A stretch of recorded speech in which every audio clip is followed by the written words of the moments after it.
Let's speak more on this. We're joined by Paps, Lethoko, chairperson of the National Association of Artisanal Miners, and Kgothatso Ntlengetwa, mining geology researcher. A very good afternoon to our guests, and thank you very much for availing yourselves. Ms. Ntlengetwa, maybe let's start with you. I mean, when you hear that a crater over 20 meters deep, is at a residential area, it tells you what, really? You know, the first thing it tells you is that you have people that are using quite heavy machinery and have access to that machinery to start with, to be digging such holes. Second of all, you can see that there's no real implementation of the DMRE going to look whether or not there's any form of mining that's happening. Third of all, it poses such a risk and such a danger to the people in the area. And, we don't even know what type of rock is under there, because that can even create instability, and you can even end up having sinkholes like we have in Katlehong and some other areas in Gauteng. So I think this whole scenario shows us that artisanal mining, or Zama mining as it's commonly known, is really something that needs to be taken seriously. It's something that we need to look at more seriously, and needs to be a collaborative approach, because like the man said, it seems like the councillors know, it seems like all the people who are in power know, but nobody's really doing anything about it. And that's just it, right? So you speak of the Department of Minerals and Energy perhaps not doing enough site checks. For you and I, the everyday person on the ground, I mean, that report by my colleague Dumole Mhlaudi, speaking of people getting bought out of the neighborhood where their houses are then overtaken. What is it that the neighbors can do, or what is their first port of call to maybe verify? We're seeing very heavy machinery around the area. We're seeing people digging. Is this, legitimate? And we've got concerns. So do you find that people know where to go and what to do? Definitely not. People don't know where to go. People don't know what to do. And to be honest, it's really something that's quite scary. When I go on site, you actually see that the informal world is quite different. And this is why I'm so glad that I'm speaking today.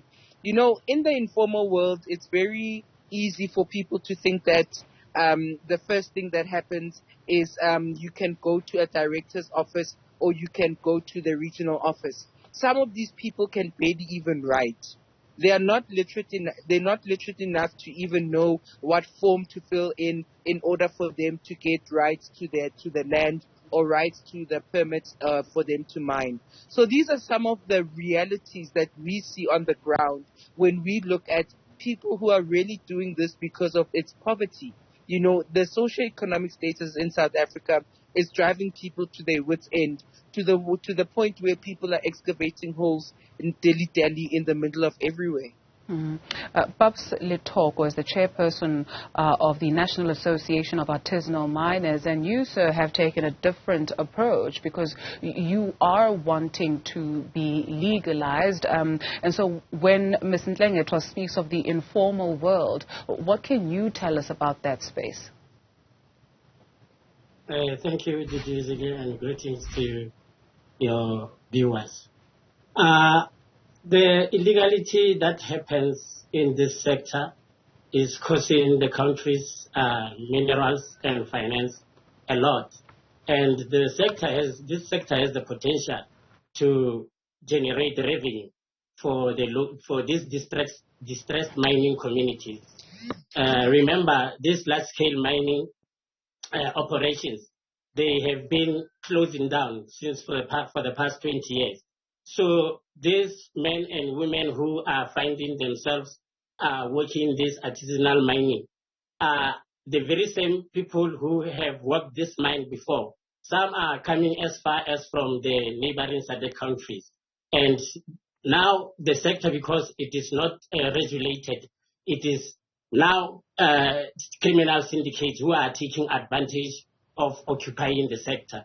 So as National Association of Artisanal Miners, since our inception, we have initiated the decriminalization of this sector so that the distressed mining community can save these distressed mining communities and provide jobs for the men and women who are having the desire to see a consistent and transparent appropriate policy in place that will deal and manage, facilitate their operations.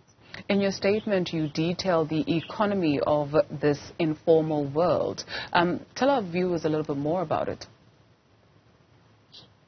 Can you repeat the question again? About the about the economy of the informal world. So, for instance, they will buy 200 loaves of bread and sell it at 20 rand, and fish that you'd get for 50 rand goes for 350 rand underground, in trying to explain or trying to understand what makes them thrive.